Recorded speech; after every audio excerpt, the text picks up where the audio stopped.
आज का जो हमारा बुक है उस बुक का नाम है आखिरी किताब जो आपकी ज़िंदगी बदल दे। अध्याय नंबर 23, एडवांस कम्युनिकेशन के 7 मैजिक सीक्रेट। आज जो हम जिस चीज़ के बारे में बात करने वाले हैं उसका नाम है कम्युनिकेशन। एडवांस कम्युनिकेशन के लिए 7 मैजिक सीक्रेट इसमें मैं आपको बताने वाला हूं। आप इसको फॉलो करके अपनी लाइफ में कम्युनिकेशन स्किल को बेहतर कर सकते हैं, आप अपनी लाइफ को बेहतर बना सकते हैं। मुझे पता है कि जैसे जैसे आप इस किताब को पढ़ते जा रहे हैं आपकी पर्सनालिटी इम्प्रूव होती जा रही है, लेकिन मैं दावा करता हूँ कि इस चैप्टर को पढ़ने के बाद आपकी पर्सनालिटी अपग्रेड हो जाएगी। इस चैप्टर में हम एक ऐसे टॉपिक के ऊपर बात करेंगे जो मुझे लगता है कि बहुत इम्पोर्टेंट है, और वो टॉपिक है कम्युनिकेशन स्किल। इसके बारे में हम कई बार अलग अलग जगह पढ़ चुके हैं, लेकिन इस चैप्टर में हम थोड़ा ज़्यादा पढ़ेंगे। हम आज एडवांस बॉडी लैंग्वेज के बारे में पढ़ेंगे। मैं आज आपको कम्युनिकेशन स्किल के बारे में 7 ऐसी बातें बताऊंगा जो आपको शायद ही मालूम होगी, लेकिन एक बार अगर आपको पता चल गई तो आपकी स्किल नेक्स्ट लेवल पर चली जाएगी। तो आइए शुरू करते हैं। पहला, लोगों को बोलने के लिए इनकरेज करें।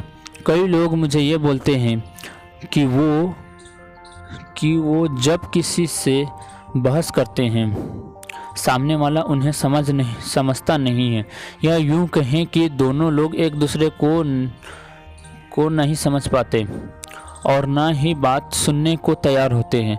सबसे बड़ी समस्या यहाँ ये होती है कि लोगों के बीच की जो अंडरस्टैंडिंग होती है वो वीक होती है।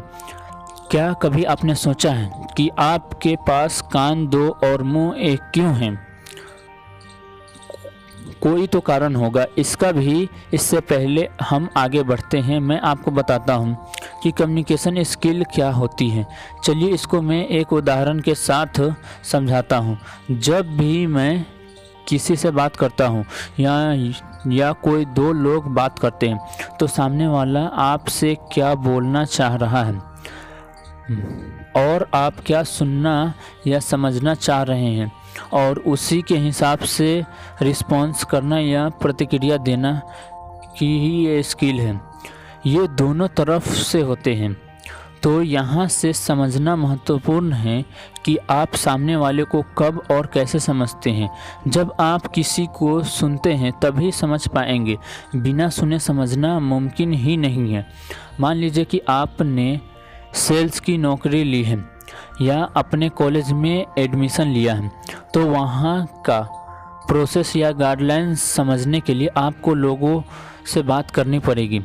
कोई सामने से आकर आपसे डिटेल शेयर नहीं करेगा, आपको लोगों से बात करनी पड़ेगी, तभी वो आपको अपने बारे में और दूसरे चीज़ों के बारे में बताएंगे।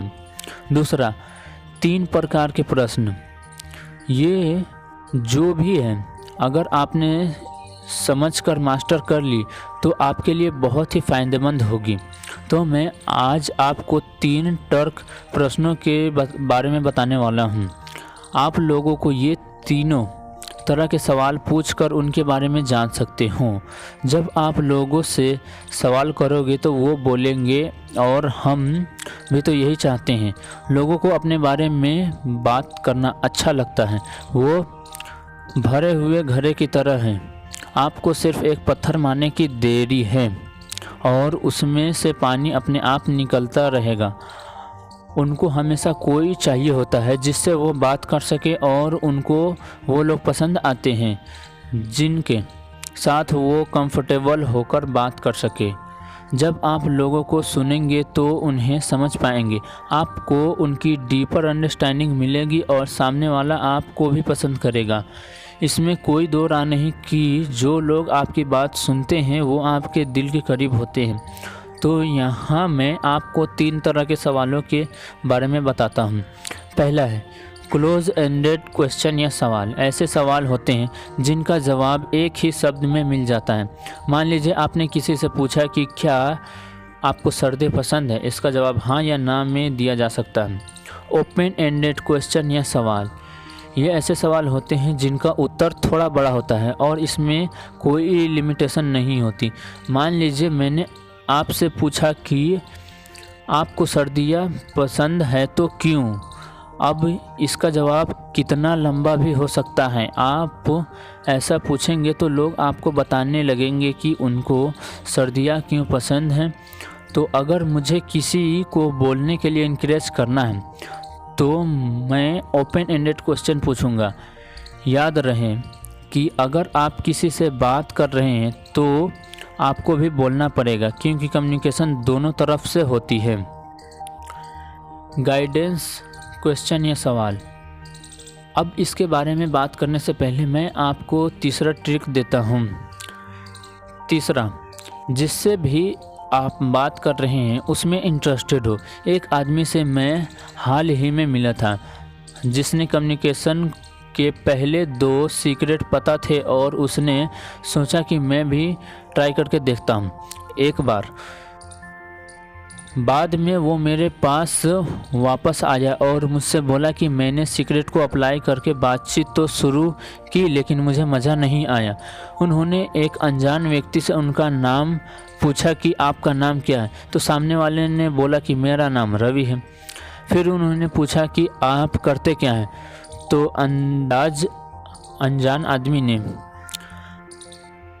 आदमी ने बोला कि मैं इंजीनियरिंग कर रहा हूँ। यहाँ दोनों ही क्वेश्चन क्लोज एंडेड थे। तीसरा सवाल उन्होंने पूछा कि आप कहाँ रहते हैं। यहीं पर उस भाई साहब ने गलती कर दी, क्योंकि ये गाइडेंस क्वेश्चन नहीं था। यहाँ सिर्फ सवाल पूछने के लिए पूछा गया था। अगर मैं इंटरेस्टेड होता तो मैं बोलता कि बहुत बढ़िया कि आप इंजीनियरिंग कर रहे हो। आप कहाँ से और किस ब्रांच से इंजीनियरिंग कर रहे हो। तो यहाँ तीसरा क्वेश्चन दूसरे के और यही होते हैं गाइडेंस क्वेश्चन। तो अगर मैं आप किसी से बात कर रहे हैं तो सच में इंटरेस्टेड होकर कीजिए, ना कि सिर्फ फॉर्मेलिटी के लिए। चौथा, नॉन वर्बल क्वेश्चन। हर किसी को समझना चाहिए कि कम्युनिकेशन सिर्फ बोलकर नहीं होती। हमने स्कूल में भी पढ़ा है कि कम्युनिकेशन के 2 टाइप्स होते हैं, एक वर्बल और एक नॉन वर्बल। तो मैं आपको बता दूं कि नॉन वर्बल कम्युनिकेशन वर्बल से ज़्यादा इफ़ेक्टिव होती है। अभी हाल ही में मैं स्पेन गया था और वहाँ के जो लोग थे वो लोग इंग्लिश नहीं बोलते थे और मुझे स्पेनिश नहीं आती थी। तो ऐसे में वर्बल कम्युनिकेशन मुमकिन नहीं थी और यहाँ नॉन वर्बल मेरे बहुत काम आई। मुझे पानी चाहिए होता था तो मैं एक्शन करके बोल देता था। तो हम कह सकते हैं कि नॉन वर्बल कम्युनिकेशन बड़े काम की होती है। अगर कोई आपसे आपका हाल चाल पूछता है तो आपके बॉडी आपकी बातों को सपोर्ट करती है। नॉन वर्बल कम्युनिकेशन को आप कुछ स्टेप्स फॉलो करके इम्प्रूव कर सकते हैं।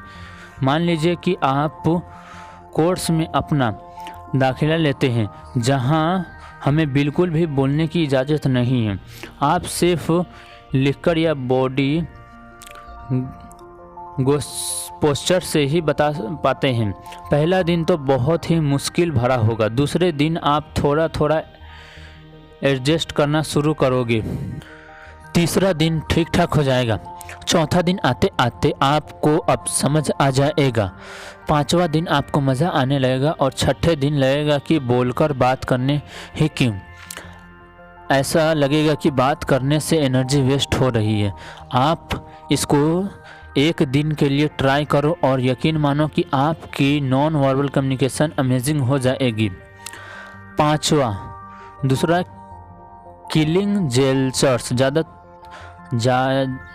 ज़्यादातर ये होता है कि जब हम किसी से बात करते हैं तो हमारे हाथ का भी मूवमेंट होता है, लेकिन मोस्टली हम एक ही हाथ से बात करते हैं। लेकिन मैं आज आपको दोनों हाथों से बात करने के बारे में बताऊंगा।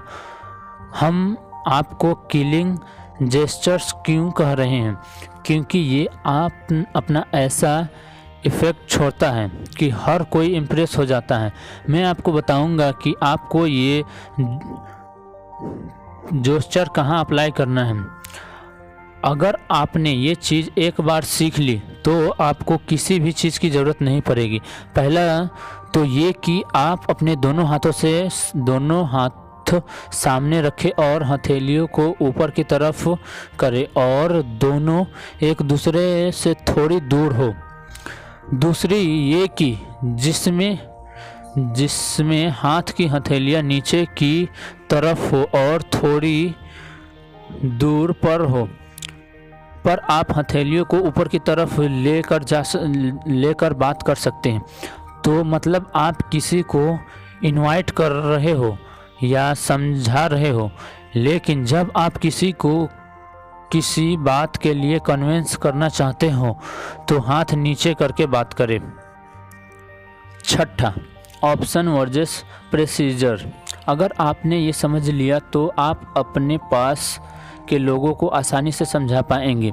तो पहले हम समझते हैं कि ऑप्शन क्या है। एक बार मैं एक रिलेटिव को मिला और उन्होंने मुझसे कहा कि मैं कितना अच्छा मोटिवेशन स्पीकर हूँ, लोगों की मदद करता हूँ और भी बहुत कुछ बोला और मेरी तारीफ़ की। उन्होंने कहा कि मैं एक बच्चे से बात करूं क्योंकि वो बच्चा घर में किसी की बात नहीं सुनता। मैं भी उसकी हेल्प करने के लिए तैयार हो गया और मैंने उस बच्चे से बात करना शुरू कर दी जिसकी उम्र कुछ 6 साल होगी। तभी दरवाजे पर कोई आया और मेरे रिलेटिव ने बच्चे से कहा वो जाकर देखे कि कौन है और जब वो बता दे कि तभी दरवाज़ा खोलना और उन्हें नमस्ते बोलना। बच्चों ने साफ मना कर दिया। बच्चे को लगा कि वो बड़ा हो चुका है और अपने डिसीजन खुद ले सकता है। तो अब यहाँ इस बात का क्या सॉल्यूशन है। फिर मैंने बच्चे से पूछा कि क्या वो यहाँ किसी और रिलेटिव से बात करेगा या ग्रीट करेगा। यहाँ मैंने बच्चे को एक ऑप्शन दिया और उसका खुद का डिसीजन लेने की पावर दी। पहले तो उसने अपना सर ना हिलाया, लेकिन फिर क्या। शाम को फिर एक गेस्ट आए और बच्चे से पूछा कि आप इस गेस्ट को पहले हाथ पे किस करना चाहेंगे या हाथ मिलाना चाहेंगे। ध्यान रखिए कि पहले केस में मैंने बच्चे को ऑप्शन दिया कि वो करना चाहता है या नहीं। दूसरे केस में मैंने बच्चे को पूछा कि वो पहले क्या करना चाहता है, मतलब कि उसको वो काम करना है, लेकिन वो पहले कौन सा करेगा वो उस बच्चे की मर्जी है। 7वां, जो भी है वो बोल दो। कई लोग होते हैं जिनको अपनी बात बोलने के लिए डेली प्रमोशन की ज़रूरत पड़ती है, लेकिन मैं वही बोलता हूँ जो मेरे दिमाग में होती है। तो जो भी आपके दिमाग में आए आप बोल दे।